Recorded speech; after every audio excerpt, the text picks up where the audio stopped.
India news 7 में आपका स्वागत है। आइए शुरू करते हैं आज की खबरों का सिलसिला।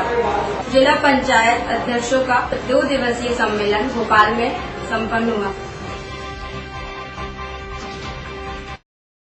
सम्मेलन में जिला पंचायत अध्यक्षों को किस तरह से कामकाज किया जाता है, इसका व्यवहारिक ज्ञान सिखाया गया। आपका प्रस्ताव है और इस प्रस्ताव पर विचार विमर्श कर जो माननीय मंत्री जी भी चाहेंगे कि इस मामले में उनका इनपुट हो, उनसे भी चर्चा होगी, फिर प्रमुख सचिव चर्चा करेंगे। परियोजना अधिकारी है, नाम नहीं है। हम अपनी हार मानने वाले नहीं है। सभी जिला पंचायत अध्यक्ष एक है और एकजुट होकर रहेंगे। जो भी एक बार जनपद अध्यक्ष या जिला पंचायत अध्यक्ष चुनाव जीत के आया, दोबारा चुनाव नहीं लड़ा। मध्य प्रदेश शासन के अल्पसंख्यक एवं पिछड़ा वर्ग कल्याण विभाग रामजी महाजन अंतर्राष्ट्रीय पुरस्कार वितरण का आयोजन किया गया।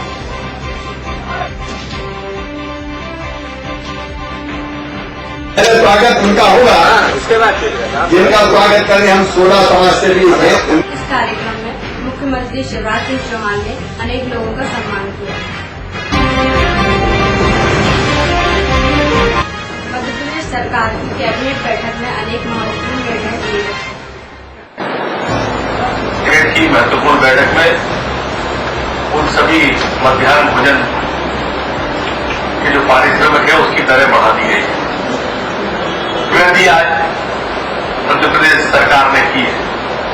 जैसा मैंने पूर्व की बात का उल्लेख करूंगा कि अंत से के व्यक्ति को ध्यान में रखे हर कैबिनेट में कोई न कोई निर्णय लिया जाता है और इस समय भी लिया गया है। निर्णय में कर्मचारियों की सेवानिवृत्ति एवं वेतन संबंधी अन्य महत्वपूर्ण निर्णय मंत्रिमंडल ने लिए। केवल सेवारत शिक्षकों, इसका लाभ केवल सेवारत शिक्षकों को ही मिलेगा। नॉन टीचिंग स्टाफ, ग्रंथपाल, क्रीड़ा अधिकारी तथा अन्य प्रशासनिक अधिकारी संपर्क के लिए अर्धवार्षिक आयु 62 वर्ष यथावत रहेगी। कुलपतियों की अर्धवार्षिक आयु 65 से बढ़ाकर 70 वर्ष करने का निर्णय लिया है। ये बहुत बड़ा निर्णय है जो महाविद्यालय और विश्वविद्यालयों में पुनरीक्षित वेतनमान लागू करने का निर्णय 2006 का उत्तर प्रदेश की कैबिनेट में लिया गया, माननीय मुख्यमंत्री जी की अध्यक्षता में। छत्तीसगढ़ में आज सुबह लगभग 5:30 बजे नक्सलियों ने कहरी बरपा दिया।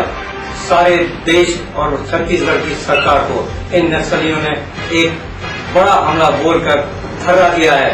नक्सलियों ने आज सुबह 5:30 बजे 120 सीआरपीएफ के जवानों पर उस समय लगभग 1000 नक्सलियों ने हमला बोल दिया, जब ये जवान अपने साथियों को राशन पानी मुहैया कराने जा रहे थे।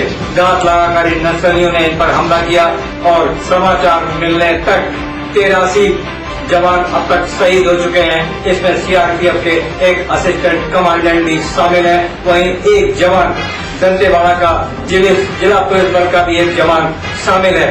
लगभग 83 लोग इस मामले में शहीद हो चुके हैं।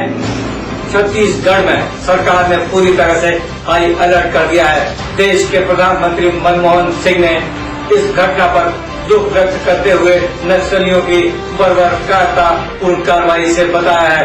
वहीं छत्तीसगढ़ के मुख्यमंत्री रमन सिंह ने और गृह मंत्री नंदीराम तोमर ने भी इस घटना को शर्मनाक बताते हुए नक्सलियों को कायराना कार्रवाई का अंजाम दिया है।